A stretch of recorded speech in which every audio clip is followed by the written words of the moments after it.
Putin and Russia are the sort of masters of projection.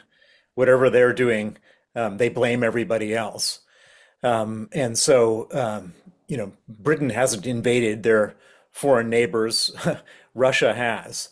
Uh, since 25 years ago, Russia invaded Chechnya, Russia invaded Georgia, Russia carpet bombed Syria, Russia took Crimea, and then Russia launched a full-scale invasion of Ukraine. During that time period, Britain has not invaded anybody, and so I think for them to accuse us of being the cause of all global conflict is sort of the mastery of projection and completely absurd. What he doesn't like is that Britain has been out front leading in an effort to try to contain Russia. Since Donald Trump has suspended military aid for Ukraine, Keir Starmer has been the one convening international groups, international heads of state here in the UK to talk about increasing our support for Ukraine. And of course, Putin doesn't want more support for Ukraine. Putin wants Ukraine to be thrown under the bus. And so anybody who's helping Ukraine and helping Ukraine in a very effective way, as we have been doing here, is a threat to him. And so this is one small way that Putin can try to discredit our efforts.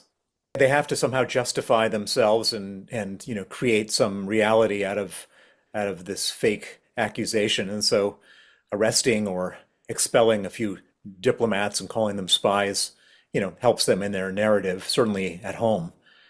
Doesn't really mean anything anywhere else. And this is sort of par for the course for them to do. I mean, it's a lot better for them to expel a few spies than to arrest people and hold them hostage. So that's not the end of the world, I guess.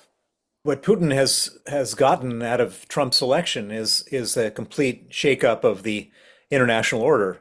When he launched his war, everybody was against him: the United States, the UK, the EU, Australia, Canada, Japan, etc. And he was really isolated. He was in a very bad place, and the sanctions were hurting, it was really feeling pretty lonely for Vladimir Putin. Then Donald Trump comes along, and he completely upends this alliance. He says that effectively he's going to penalize Ukraine and profit Putin with all sorts of geopolitical gifts. And Putin was hoping that Donald Trump's change would break the international alliance and we would all be sort of hanging out to dry and not really knowing what to do. And what Britain has done very effectively has held the rest of the international alliance together, and in a very vocal and impressive way. And of course, that doesn't make Vladimir Putin very happy at all. He wants to see us all sort of, every man for himself type of situation. Every day and every night, Ukraine is bombarded by Russia with drones and attacks. And for the most part, Ukraine has not responded in kind. And so if they're attacked, there's no reason why they shouldn't attack back, and they have. And for the most part, Putin has tried to keep this war away from his people. He doesn't even call it a war. He calls it a special military operation. And he's hoping that by not calling it a war, by not having Russian people feel the effects of it, and in fact, all the casualties are coming from far reaches of Russia, but not Moscow and St. Petersburg, he's hoping that the people of Russia will not form a very strong public opinion against it. And so it's very handy for the Ukrainians to show the Russians that here's what happens to us every night is going to happen to you, so that the Russian people can also be on the side of ending this war of aggression that Putin has launched. Donald Trump wants Ukraine to surrender. To put aside all the jargon, he's basically cut off military aid to Ukraine. He's cut off intelligence sharing to Ukraine. He's publicly humiliated Zelensky. He's calling for his resignation. He wants Ukraine to capitulate.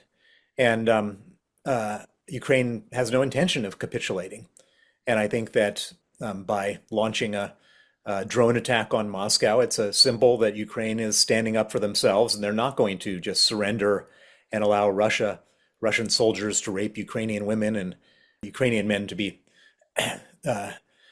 shot and killed, and for Ukrainian children to be kidnapped.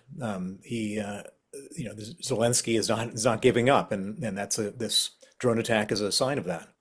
U.S. wants Ukraine to surrender. That's what they're asking for. So basically, to say give up a lot of territory, probably would disband their military, and allow a some type of Russian candidate to run in the election, in a presidential election that should be called. That's effectively what America is hoping for right now. And it's really important to point out that while all these extreme demands are being put on Ukraine, I've not heard of any demands whatsoever, extreme or even mild, being put on Vladimir Putin. What has Donald Trump demanded of Vladimir Putin? Nothing. And what has Vladimir Putin indicated he will do to compromise? Nothing. And so this is not a negotiation. This is a browbeating of Ukraine using all the leverage of the United States. My prediction is that the outcome of these peace talks will be inconclusive. Ukraine will to make some gestures of goodwill. They'll say things like, we can sign a minerals deal, a framework deal about possible future investment of United States and Ukrainian minerals. They'll talk about a temporary ceasefire. They'll talk about, possible gestures of goodwill of releasing Russian prisoners in exchange for Ukrainian prisoners, things like that. But this idea that Ukraine should give up unilaterally territory in exchange for nothing is just complete nonsense. Russia should withdraw from Ukraine. Russia invaded Ukraine. They should withdraw from Ukraine. I mean, that's been the position of all allied governments, that this was an unprovoked war of aggression. Russia has violated the sovereignty of Ukraine. Russia should bring back its soldiers and leave Ukraine as they found it, and pay damages and reparations for the unbelievable hardship that they've caused the Ukrainians. One of the key reasons that Donald Trump has leverage over the Ukrainians and will even be listened to is that the United States has an enormous amount of military aid that they were providing Ukraine. They've cut off that military aid, and that continues to give Donald Trump and the United States leverage.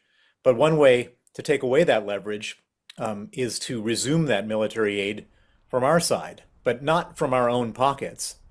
We've frozen $300 billion of Russian central bank reserves, and those $300 billion are in our custody, and that money should be confiscated and used for the continued defense of Ukraine.